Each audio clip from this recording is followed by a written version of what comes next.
চিরকুটে লেখা তোমরা সবাই ভালো থেকো এর জন্য কেউই দায়ী নয়। এমন চিরকুট আমাদের টাইমলাইনে আর বাড়তে না থাকুক।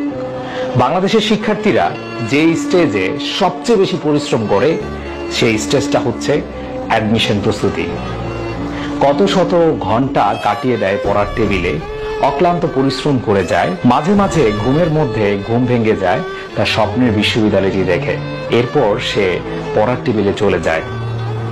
এমন পরিশ্রম করার পরেও পাবলিক বিশ্ববিদ্যালয়ে সীমিত সংখ্যক যে আসন, সেই আসনে তার নামটি লিপিবদ্ধ না করার কারণে আমরা সমাজ তথা পরিবার থেকে শুরু বাবা মা ভাই বোন আত্মীয় স্বজন পাড়া প্রতিবেশী তাদেরকে ধিক্কার জানাই। আর এই ধিক্কারের কারণে তারা চিরকুট লিখতে বসে। যারা চিরকুট লেখার চিন্তা ভাবনা করো তাদেরকে থাকতে বলছি, তোমার লাইফের প্রথম চেষ্টাটা ছিল এটা। তুমি একটা জিনিস করবে, তুমি একটা কাজ করে দেখো না যে এই পৃথিবীতে যারা সফল হয়েছে তাদের জীবনীটা দেখো, অথবা তাদের জীবনীটা না দেখেও তাদের সম্পর্কে একটু জানার চেষ্টা করো।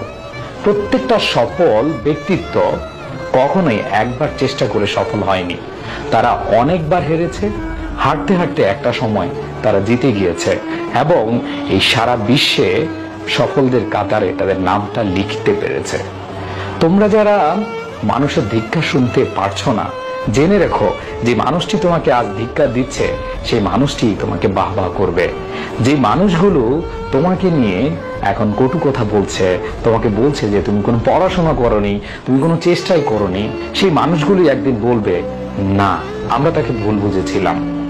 আর আমরা যারা সমাজের মানুষ রয়েছে, যে মানুষগুলো তাদেরকে ধিক্কার জানায়, তাদের একটু সহানুভূতিশীল হওয়া উচিত। তাদেরকে বোঝা উচিত যে প্রত্যেকটা মানুষ তার প্রথম চেষ্টায় সফল হয় না। অ্যাডমিশন শিক্ষার্থী যারা রয়েছে তারা স্কুল কলেজে যে পরিমাণ এফোর্ট দিয়েছে তার চেয়ে দ্বিগুণ, 3 গুণ, 4 গুণ পরিশ্রম কিন্তু এখানে করেছে। আমরা তাদেরকে হয়তো বুঝতে পারিনি, এই জন্যই হয়তো তারা এই যন্ত্রণা, এই ক্ষোভ নিতে পারেনি।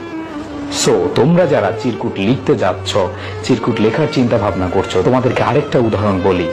ঢাকা বিশ্ববিদ্যালয়ে পড়াশোনা শেষ করে বড় একটা চাকরি করার পর 3 মাস ঘুমাতে পারেনি একজন।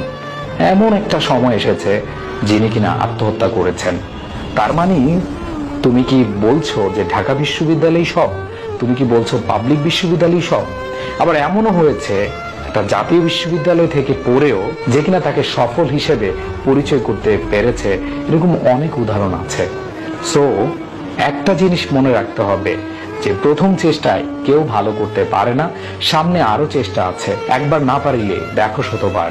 আমরা আর এমন চিরকুট দেখতে চাই না, আমরা আর এমন কোনো লেখা দেখতে চাই না তোমরা সবাই ভালো থেকো এর জন্য কেউই দায়ী নয়। আমাদের সমাজ এই জিনিসটা বুঝতে শিখুক, আমাদের যারা শিক্ষার্থী রয়েছে তারাও তাদের সফলতাকে আঁকড়ে ধরার জন্য চেষ্টা করতে থাকুক, বারবার চেষ্টা করতে থাকুক।